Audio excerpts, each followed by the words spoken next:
Hello everyone, আমাদের আজবন্ধন triple চ্যানেলের পক্ষ থেকে আমি মুস্তাফিজুর রহমান আপনাদের স্বাগতম।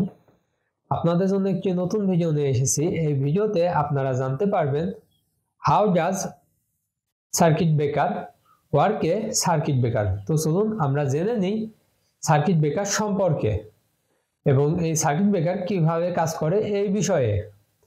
তো চলুন দেরি না করে আমরা ভিডিওটি শুরু করি।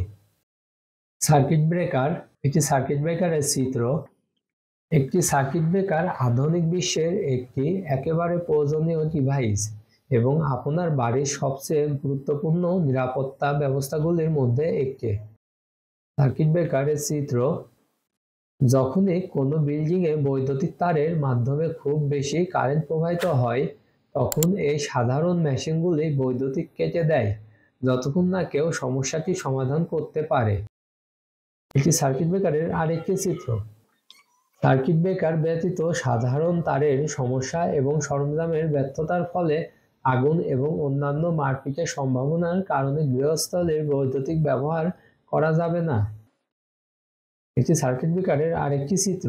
এর মৌলিক ফাংশন একটি ত্রুটি শনাক্ত করার পরে বর্তমান প্রবাহ ব্যবহৃত করা হয়, একটি ফিউজের বিপরীতে যা একবার কাজ করে এবং তারপরে অবশ্যই প্রতিস্থাপন করতে হবে। একটি সার্কিট ব্রেকারকে ম্যানুয়ালি বা সক্রিয়ভাবে পুনরায় সেট করা যেতে পারে স্বাভাবিক কাজ পুনরায় শুরু করতে। সার্কিট ব্রেকারের আরেকটি চিত্র। একটি সার্কিট ব্রেকার হলো একটি সক্রিয়ভাবে চালিত বৈদ্যুতিক সুইচ যা একটি বৈদ্যুতিক সার্কিটকে ক্ষতির হাত থেকে রক্ষা করার জন্য ডিজাইন করা হয়েছে, যা একটি ওভারলোড বা শর্ট সার্কিট থেকে অতিরিক্ত কারেন্টের কারণে বা লোড অবস্থায় নেই। Operation of circuit breaker. একটি সার্কিট ব্রেকারের বিভিন্ন মেকানিজম চিত্র সহ দেখানো হয়েছে। সার্কিট ব্রেকারকে প্রথমে একটি ত্রুটির অবস্থায় শনাক্ত করতে হবে। ছোট মেইন এবং লো ভোল্টেজ সার্কিট ব্রেকারের এটি সাধারণত ডিভাইসের মধ্যে করা হয়। সাধারণত বৈদ্যুতিক প্রবাহের উত্তপ্ত বা চৌম্বকীয় প্রভাব নিযুক্ত করা হয়। বৃহত্তর স্রোত বা উচ্চ ভোল্টেজের জন্য সার্কিট ব্রেকারগুলি সাধারণত প্রতিরক্ষামূলক রিলে পাইলট ডিভাইসগুলির সাথে একটি ত্রুটির অবস্থা বোঝার জন্য এবং খোলার প্রক্রিয়াটি পরিচালনা করার জন্য সাজানো হয়। এটি সার্কিট ব্রেকারের আরেকটি এবং টিপ সিস্টেম, বাসবার সিস্টেম, সমস্ত ধরনের সিস্টেম দিয়ে এই চিত্রটি বোঝানো হয়েছে।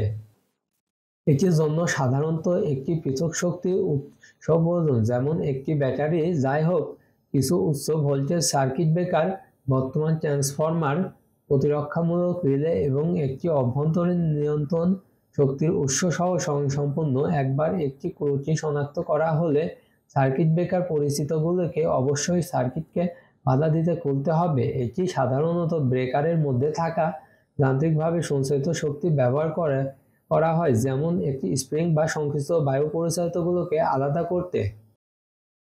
এটি সার্কিট ব্রেকারের আরেকটি চিত্র।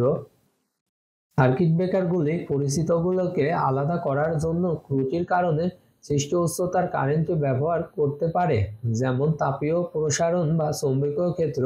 ছোট সার্কিট ব্রেকারগুলোতে সাধারণত লোড বন্ধ করতে বা চিপ ব্রেকার রিসেট করার জন্য একটি ম্যানুয়াল কন্ট্রোল লিভার থাকে। যখন বড় ইউনিটগুলো স্প্রিংগুলোতে শক্তি পুনরুদ্ধার করতে প্রক্রিয়া এবং বৈদ্যুতিক মোটর চিপ করার জন্য সলিনয়েড ব্যবহার করে। ধন্যবাদ আমাদের সাথে থাকার জন্য এবং আমাদের ভিডিওটি সম্পূর্ণ দেখার জন্য। আমাদের এই ভিডিও থেকে যদি আপনারা কোনো ইনফরমেশন বা তথ্য পান, তাহলে অবশ্যই আমাদের চ্যানেলটি সাবস্ক্রিপশন করবেন এবং নিত্য নতুন ভিডিও সবার আগে পেতে পাশে থাকা বেল বাটনটি ক্লিক করুন। ধন্যবাদ সবাইকে।